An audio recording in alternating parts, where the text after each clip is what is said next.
samun sabbin fina-finan Indiya Hausa abu ne mai sauki, amma mutane da yawa ba su san yadda za a yi su rika samun su cikin sauki ba. Wannan ita ce number da muka daura a sama, wannan ita ce number da za ku iya mana magana domin ku ji yaya tsare-tsaren mu suke, ta yadda za ku shiga wannan group namu mai albarka. Wasu za su iya kiran wannan number domin su tabbatar da cewa sun kira mu kuma sun tabbatar da mu ne muke da wannan alhaki na fina-finan Indiya Hausa. Samun fina-finan Indiya Hausa akan YouTube ya zama abu mai masifar wahala.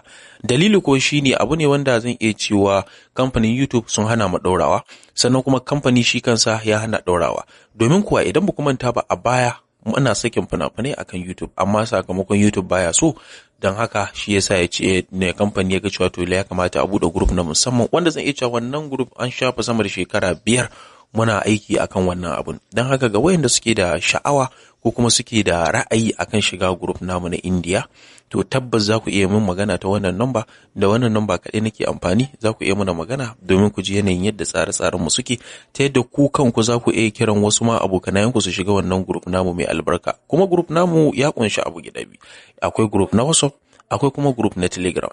Idan baka amfani da Telegram, to tabbas kana amfani da WhatsApp, domin ta WhatsApp ne ai zaka iya mun magana har ma mu yi magana da kai. Sannan wani abu mai ban sha'awa shine duk lokacin da kuka yi muna magana, insha Allah kasa da minti 2 zuwa 3 za mu tabbatar da min mai san muku research, wato ta yadda za ku tabbatar da cewa kasuwanci ne muke yi ba wasa ba. Domin akwai mutane da yawa wanda suke cewa ana yi musu hakan amma kuma ana yaudarar su. To zan iya cewa nesa ta zo kusa, domin ni Muhammad kamar da kuka sani dai ba ma wannan kasuwancin na cuta da sayarwa.